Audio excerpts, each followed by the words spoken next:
너희는 나의 모든 규례와 법도를 지켜 행하라. 그리하여야 내가 너희를 인도하여 거주하게 하는 땅이 너희를 토하지 아니하리라. 너희는 내가 너희 앞에서 쫓아내는 족속의 풍속을 따르지 말라. 그들이 이 모든 일을 행함으로 내가 그들을 가증히 여기노라. 내가 전에 너희에게 이르기를 너희가 그들의 땅을 기업으로 받을 것이라. 내가 그 땅 곧 젖과 꿀이 흐르는 땅을 너희에게 주어 유업을 삼게 하리라 하였노라. 나는 너희를 만민 중에서 구별한 너희의 하나님 여호와이니라. 너희는 짐승이 정하고 부정함과 새가 정하고 부정함을 구별하고 내가 너희를 위하여 부정한 것으로 구별한 짐승이나 새나 땅에 기는 것들로 너희의 몸을 더럽히지 말라. 너희는 나에게 거룩할지어다. 이는 나 여호와가 거룩하고 내가 또 너희를 나의 소유로 삼으려고 너희를 만민 중에서 구별하였음이니라. 아멘. 오늘 예배에 나오신 여러분 모두에게 하나님의 은혜와 복이 가득하기를 소망합니다. 하나님의 백성이 마땅히 해야 될 것 중에서 예배는 너무나도 중요합니다. 사실 예배는 하나님의 백성으로서 마땅한 바죠. 그런데 우리가 하나님 앞에서 예배를 잘 드리면 하나님께서 복을 주십니다. 마땅한 일을 했음에도 불구하고 하나님께서는 우리에게 복을 주시는 것입니다. 이 사실을 생각하고 우리 모두가 항상 최선을 다해서 예배를 잘 드릴 수 있기를 바랍니다. 우리 옆 사람에게 이렇게 인사했으면 좋겠습니다. 거룩하게 삽시다. 거룩하게 삽시다. 우리 모두가 거룩하게 살기를 원합니다. 사실 이 거룩이라고 하는 단어는 참으로 좋은 단어입니다. 너무나도 좋은 단어임에도 불구하고 이 거룩이라는 단어를 생각할 때마다 우리 안에 부담이 있음을 생각하게 됩니다. 어떤 부담일까요? 나는 거룩하게 살지 못하는 모습이 많이 있는데 참 부끄럽다. 이런 생각이 들면서 많은 부담을 가지게 되죠. 또 내가 누군가에게 거룩하게 삽시다 이렇게 얘기를 하면 혹시라도 그 사람이 나에게 당신이나 거룩하게 사세요 이렇게 말하지는 않을까, 이러한 신경이 쓰이면서 부담을 갖게 됩니다. 그러나 그럼에도 불구하고 우리 믿는 자들에게 있어서 이 거룩은 너무나도 중요한 단어이고 그렇기 때문에 우리는 이 거룩을 우리의 사명으로 생각해야 되고 나의 신앙의 목표로 생각해야 될 줄로 믿습니다. 그 이유에 대해서 오늘 구체적으로 한번 생각해 보려고 합니다. 첫째로 왜 우리가 거룩하게 살아야 될까요? 그것은 바로 이것은 거룩하신 하나님의 명령이기 때문입니다. 여러분, 하나님은 어떤 분이십니까? 하나님은 거룩하신 분이십니다. 믿으십니까? 거룩하신 분이시기 때문에 하나님의 백성들에게 거룩하게 살아라 이렇게 말씀을 하시고 요구하시는 것이지요.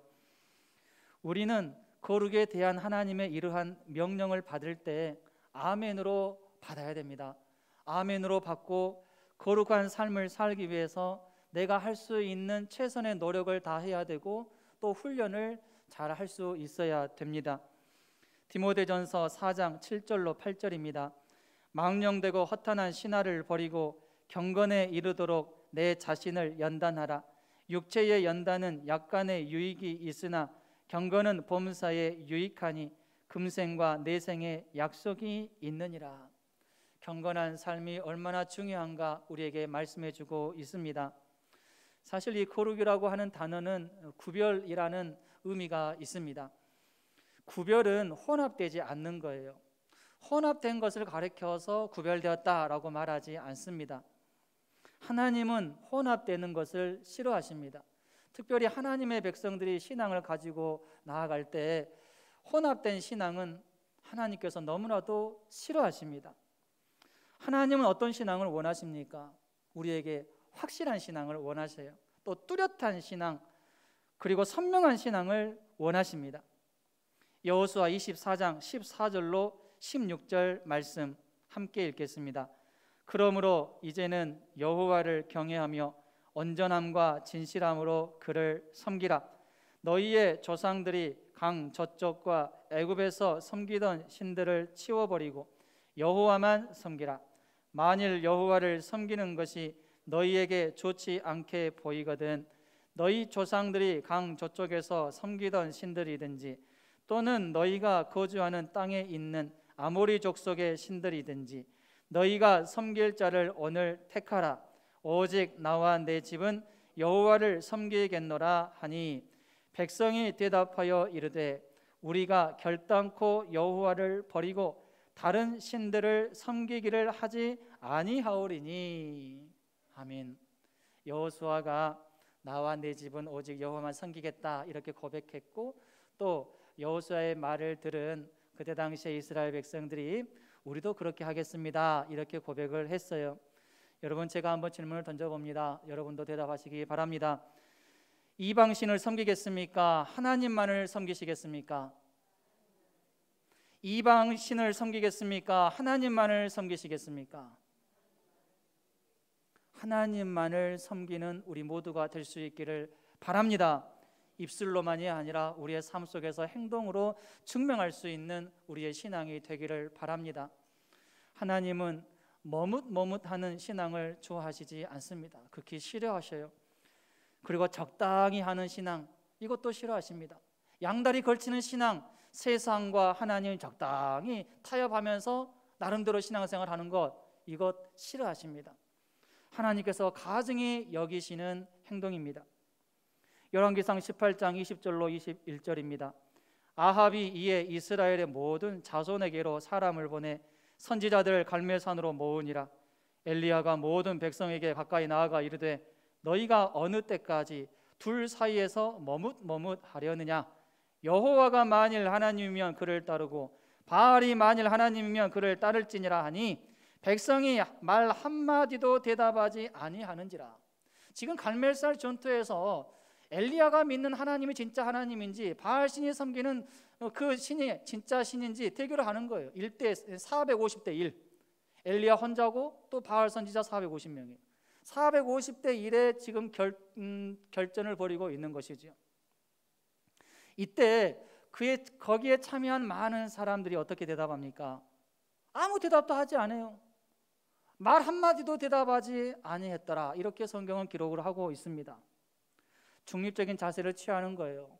중립적인 자세를 취한다라는 말은 하나님 편에 서지 않았다라는 말입니다. 하나님을 선택하지 않았다라는 말이에요. 하나님을 선택했다라고 하면 엘리야가 여호와가 만일 하나님이면 그의 편에 서라라고 했을 때 그 편으로 가야죠. 우리가 하나님을 따르겠습니다 이렇게 말해야죠. 그런데 아무 말 하지 않았고 어떤 액션도 취하지 않았습니다. 중립적인 자세를 취했는데 이것은 결국 하나님을 따르지 않겠다라는 말과 같습니다. 우리에게는 확실한 신앙이 있어야 됩니다. 하나님께서 그러한 신앙을 원하십니다. 거룩은 하나님과의 교제를 위한 필수적인 요소입니다. 우리는 이러한 사실을 레위기에 나타난 제사법과 정결법을 통해서 확실하게 알 수 있죠. 흠이 있는 제물, 제사 제물로 사용할 수 있습니까? 사용할 수 없어요. 흠 없는 제물, 가장 좋은 제물, 가장 건강한 제물만이 제사 제물로 쓰일 수 있었죠. 부정한 상태에 있는 사람 또는 부정한 어떤 것에 접촉된 사람, 하나님 앞에 바로 나아갈 수 있습니까? 절대 나아갈 수가 없어요. 일정한 기간을 지내고 난 다음에 하나님께 나아갈 수가 있습니다. 이처럼 하나님은 부정한 사람이 정결하게 되는 그 방법에 대해서 자세하게 말씀을 해 주셨어요. 왜 자세하게 말씀해 주셨을까요? 그만큼 하나님 앞에 나아가는 데 있어서 정결함은 너무나도 중요하고 꼭 필요하다라는 것을 우리에게 가르쳐 주시기 위해서이죠. 하나님과 더 깊은 교제를 원한다라고 하면은 그만큼 더 거룩한 삶을 살아가야 됩니다. 모세는 불타는 호렙산 떨기나무에서 하나님의 임재를 경험하게 됩니다. 딱 보니까 떨기나무 가운데 불이 붙었어요. 그런데 불이 붙었으면 좀 시간이 지나면 이제 나무가 사라져야 되는데, 불에 타가지고 없어져야 되는데 전혀 타지도 않아요. 그러니까 모세가 보니까 깜짝 놀라고 이상해서 점점 그곳으로 가까이 나아가려고 합니다. 그때 하나님의 음성이 들리기를 이리로 가까이 오지 말라. 내가 선 곳은 거룩한 땅이니 내 발에서 신을 벗으라. 이렇게 말씀하셨어요. 하나님 앞에서 더 긴밀한 그 거리로 가까이 나아가기 위해서는 반드시 벗어야 될 것이 있다라는 거죠. 거룩한 모습으로 나와야 된다, 이렇게 말씀하셨습니다. 뿐만 아니라 저번 주에 말씀드린 것처럼 대제사장이 1년에 한 차례 대속죄일에 지성소에 나아가기 위해서 여러 가지 것을 준비를 하고, 특별히 평상시에 자기가 성전 봉사할 때 입었던 에봇은 반드시 벗고 새로운 의복을 입어야 되는데, 그 의복이 무엇입니까? 흰 세마포 옷입니다. 흰 세마포 옷을 입어야지만이 지성소에 들어갈 수가 있다라는 거죠. 그만큼 자기 자신을 돌아보고 깨끗하게 하고, 그렇게 해야지만이 하나님 앞에 더 가까이 나아갈 수가 있다라는 것을 우리에게 가르쳐 주셨습니다. 왜 하나님 앞에서 거룩한 삶을 살아야 될까요? 두 번째로, 거룩한 삶을 위하여 규례와 법도를 우리에게 주셨기 때문입니다. 규례와 법도, 즉 하나님의 말씀은 거룩한 삶을 보장합니다. 여기서 거룩한 삶을 보장한다라고 하는 것은 그 하나님의 규례와 법도가 우리로 하여금 죄악된 길로 나아가지 않도록 막아주는 이러한 역할을 한다라는 것입니다. 시편 119편 11절에 내가 주께 범죄하지 아니하리 하여 주의 말씀을 내 마음에 두었나이다, 이렇게 고백합니다. 여러분, 사탄의 법이 있는가 하면 하나님의 법이 있어요. 사탄의 법은 어떤 법입니까? 그 법을 따르게 된다라고 하면 계속해서 죄악된 길로 나아가게 되어 있습니다. 그렇지만 하나님의 법도, 하나님의 규례와 법도는 어떻습니까? 그 하나님의 규례와 법도를 의지하면 의지할수록 우리는 거룩한 길로 나아가게 되는 것입니다. 규례와 법도를 지킨다라고 할 때, 지킨다는 말은 가시로 울타리를 치다라는 의미가 있습니다. 규례와 법도로 울타리를 치면서 나 자신을 죄악으로부터 경계하고 또 보호한다라는 이러한 의미가 있죠. 우리가 우리의 인생에 반드시 쳐야 될 울타리는 하나님의 규례와 법도의 울타리라는 사실을 믿으시기를 바랍니다. 악한 세상에서 나 자신을 지키기 위해서는 세상의 법을 알아야 됩니다. 그래야만이 세상에서 억울한 일을 덜 겪을 수 있어요. 애매하게 공경에 처할 일이 줄어듭니다. 마찬가지로 우리 그리스도인들은 하나님의 법을 잘 알아야 됩니다. 그래야만이 사탄의 미혹에 넘어지지 않을 수 있습니다. 이것이 지금 사탄의 말인지 하나님의 말인지 정확하게 구별할 수가 있어요. 그렇기 때문에 우리가 성경을 암송하고 또 우리의 마음에 새기고 계속해서 듣고 성경을 읽고 그런 것 아니겠습니까? 하나님의 말씀이 내 머릿속에 잘 새겨져 있을 때 하나님의 뜻이 무엇인지 더 잘 분별할 수가 있고, 사탄이 어떻게 나를 유혹하는지 또 잘 분별할 수가 있습니다. 하나님의 법을 확실하게 알면 알수록, 또 확실하게 믿으면 믿을수록 정확하게 분별할 수 있고 사탄의 미혹에 빠지지 않습니다. 그래서 시편 기자는 119편 105절에서 주의 말씀은 내 발의 등이요 내 길의 빛이니이다, 이렇게 고백을 했습니다. 말씀이 내 마음이 없고 내 머릿속에 없으면 어두워요. 모든 것이 어두워요. 그래서 어디로 가야 되는지 잘 분별을 못합니다. 구덩이에 빠지게 되는 거죠. 세상에서는 자신의 죄를 감추기 위한 용도로 세상의 법을 울타리로 삼고 또 보호막으로 사용하는 경우가 많습니다. 그래서 우리가 보기에는 분명히 큰 죄를 지었음에도 불구하고 형량은 낮게 나오는 경우가 많고, 또 반면에 우리가 보기에는 분명히 큰 죄를 지은 것이 아님에도 불구하고 형량이 턱없이 높게 나오는 경우도 많습니다. 참으로 아이러니할 수밖에 없습니다. 세상의 법을 이런 용도로 사용하라고 만들지는 않았을 텐데 법을 잘 아는 사람들에 의해서 법이 잘못 적용이 되어지고, 구속 안 되어져야 될 사람이 구속되고 구속될 사람은 구속이 안 되고, 이러한 일들이 비일비재하게 일어나고 있습니다. 큰 죄를 행하고도 자기들 유리한 쪽으로 법을 잘 이용할 수 있는 실력 있는 변호사를 선임한 사람은 형량이 크게 줄어듦으로 인해서 속으로 기뻐합니다. 이런 일들이 많이 있다 보니 억울한 일들이, 또 억울한 사람들이 많이 생길 수밖에 없습니다. 그러나 하나님의 규례와 법도는 그렇지 않습니다. 하나님의 법을 악하게 이용하려고 하는 사람은 반드시 하나님의 법에 의해서 더 큰 징벌을 받게 되어 있습니다. 세상에서는 세상의 법을 교묘하게 또 악하게 이용을 하고 판사까지도 자기 편 만들어서 자기에게 유리한 쪽으로 이용할 수 있을지는 몰라도 거룩한 하나님의 법은 그렇게 이용할 수 없습니다.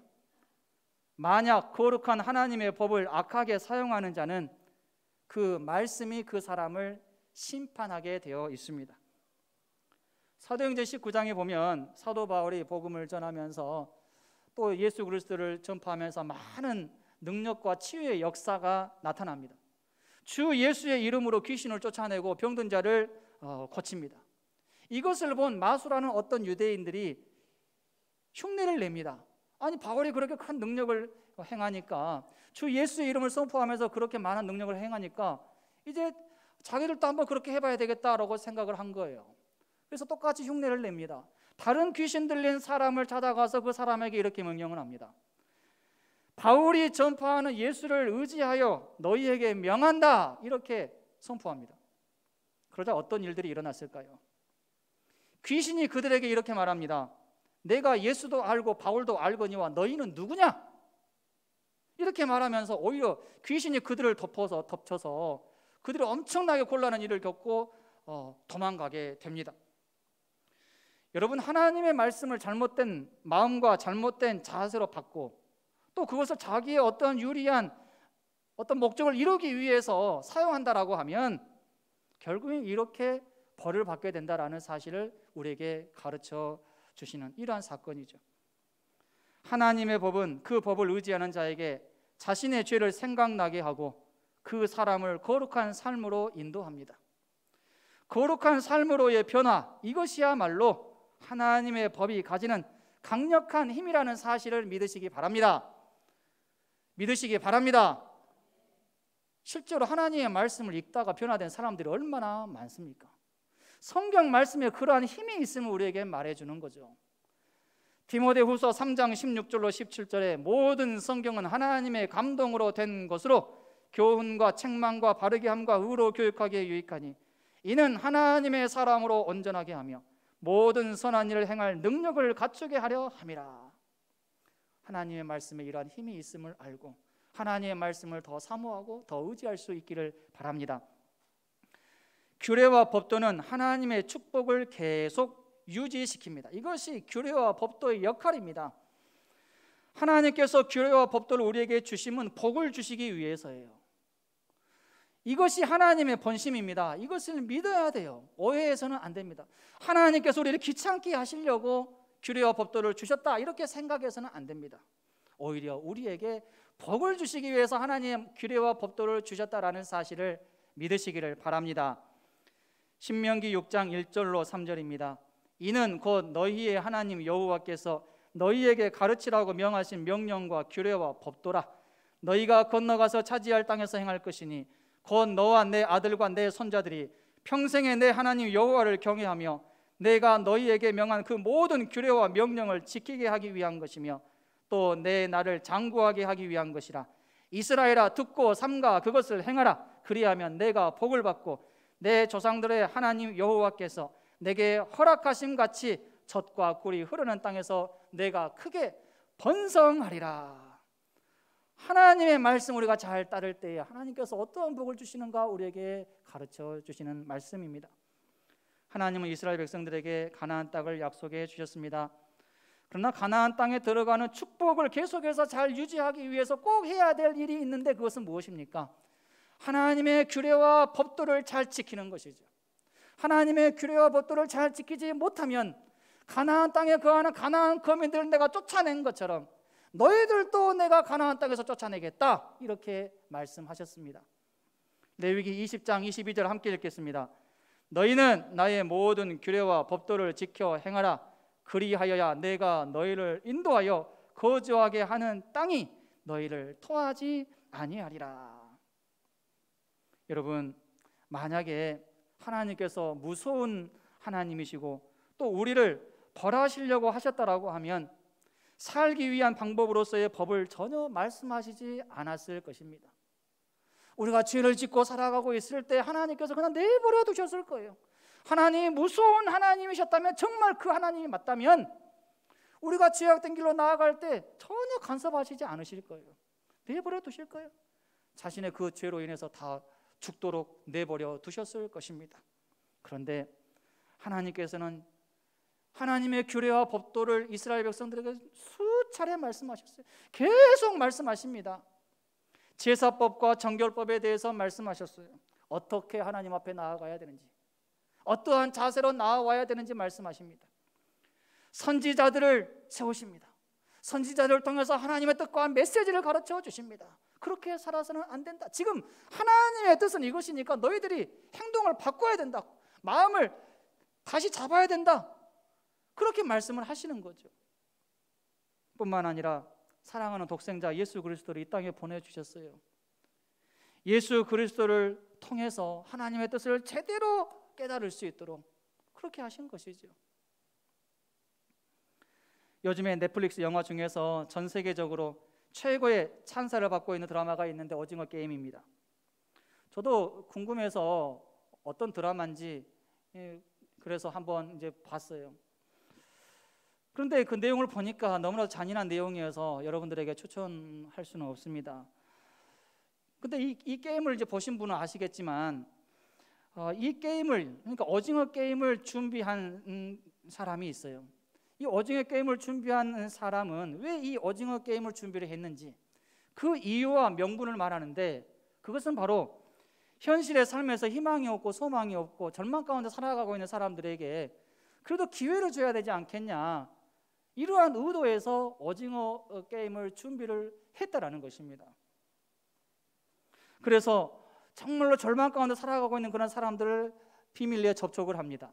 그리고 명함을 딱 줘요. 이렇게 여기에다 연락을 해라, 관심이 있으면 연락을 해라 해가지고 이제 한 명씩 모여듭니다.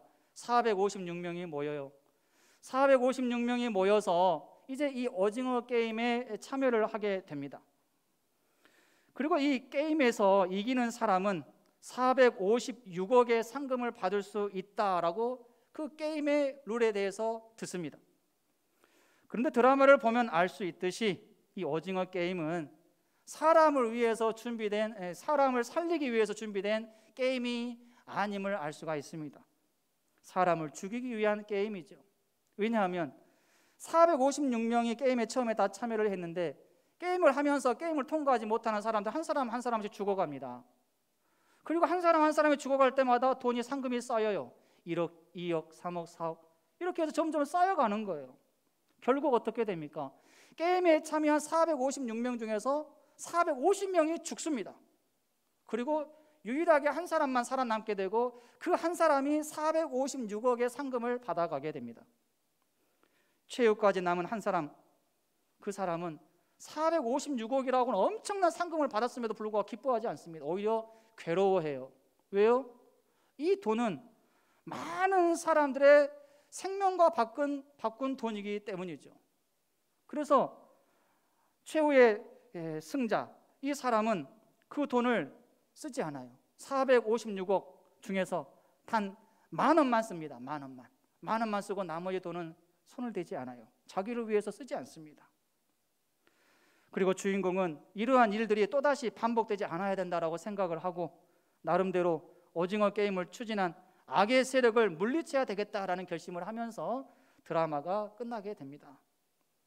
여러분, 이 세상의 법과 제도는 부작용이 많습니다. 법과 정의의 입각에서 공정하게 판단한다라고 말은 하지만 얼마나 부정과 비리가 많은지 몰라요. 왜 이렇게 부정과 비리가 많을까요? 이 세상의 법과 제도를 누가 만들었습니까? 사람이 만듭니다. 죄가 많고 지혜가 부족한 사람들이 만들기 때문에 이렇게 부정과 비리가 많을 수밖에 없어요.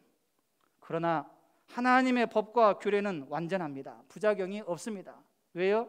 완전하신 하나님께서 만드신 법이기 때문입니다. 이 법이야말로 진정으로 사람을 살리고 사람을 변화시키고 사람에게 복을 주는 완전한 법입니다. 믿으시기 바랍니다. 규례와 법도는 하나님의 사랑의 증거입니다.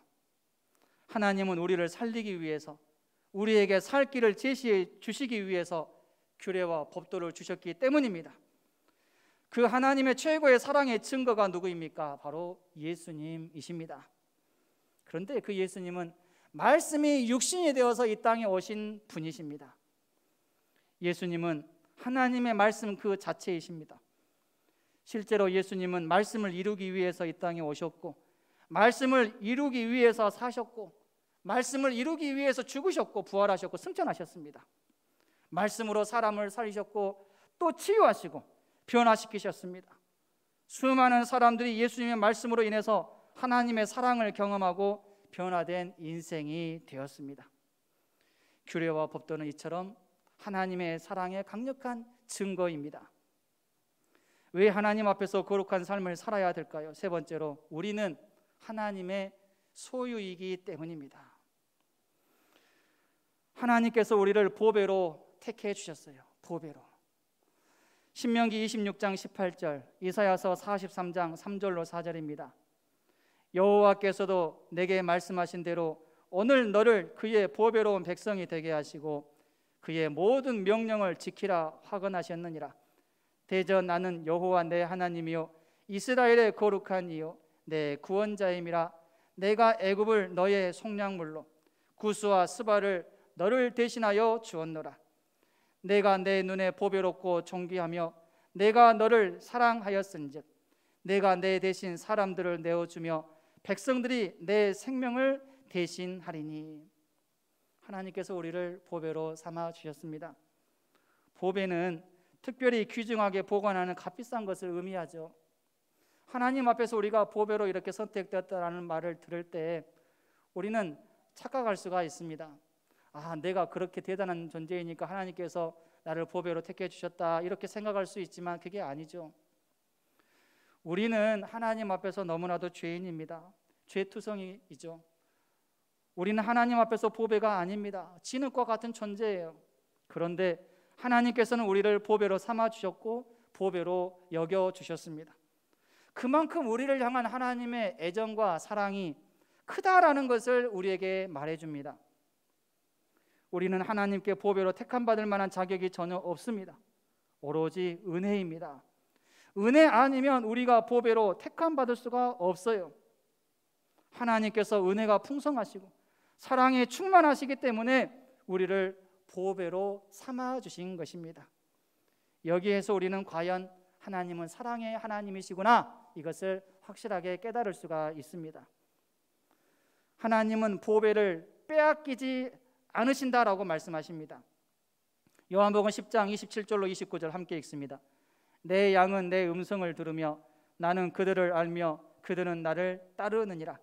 내가 그들에게 영생을 주노니 영원히 멸망하지 아니할 것이요 또 그들을 내 손에서 빼앗을 자가 없느니라. 그들을 주신 내 아버지는 만물보다 크심에 아무도 아버지 손에서 빼앗을 수 없느니라.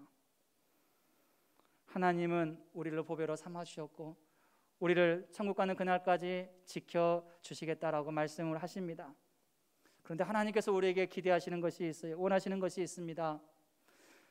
하나님 앞에서 우리가 보배로운 삶을 살기를 원하신다라는 거죠. 오염되지 않는 삶을 살기를 원하신다라는 것입니다.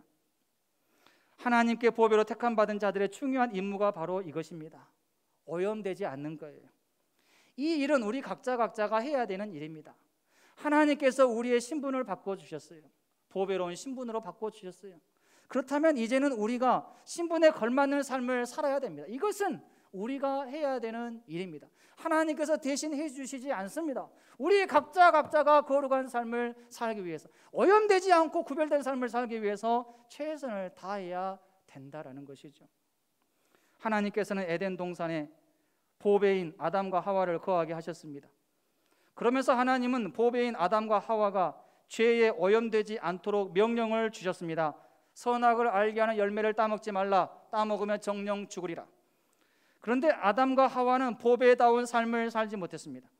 사탄의 말에 생각이 오염되었고 결국 오염된 행동을 했고 에덴 동산에서 쫓겨났습니다. 하나님은 아담과 하와에게 할 수 있는 모든 것을 다 해주셨습니다. 눈에 보이는 모든 것 다 누리게 하셨어요. 단 한 가지만 제한하셨습니다. 선악을 알게 하는 열매는 먹지 말라.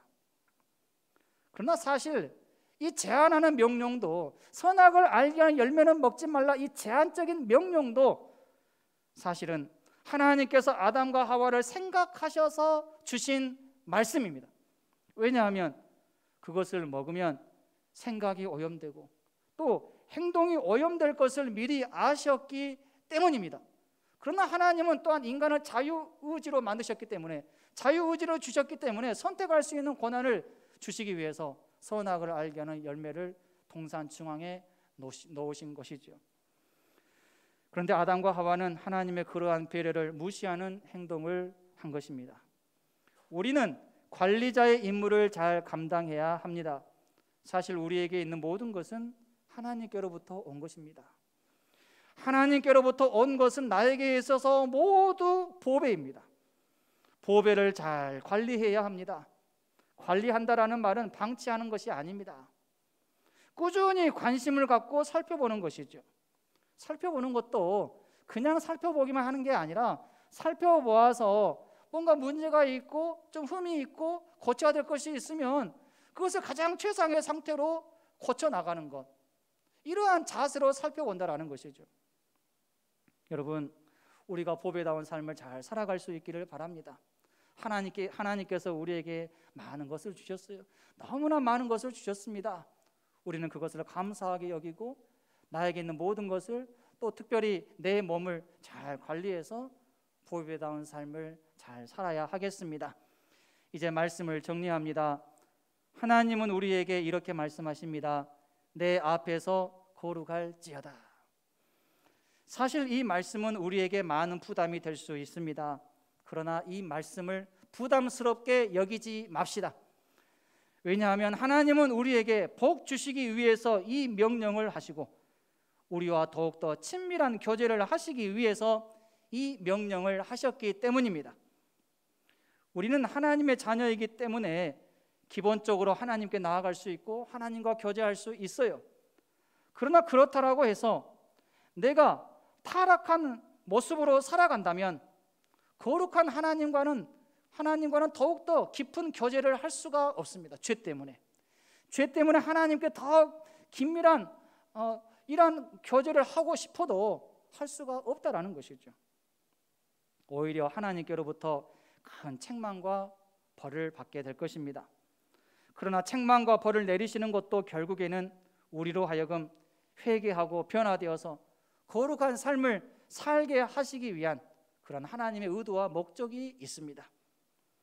여러분, 결론적으로 말씀드립니다.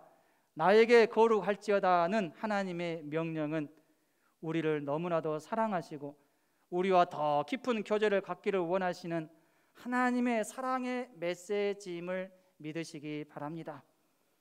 이러한 하나님의 사랑의 메시지에 아멘으로 화답하면서 거룩한 삶을 잘 살아갈 수 있는 저와 여러분이 될 수 있기를 주님의 이름으로 축원합니다.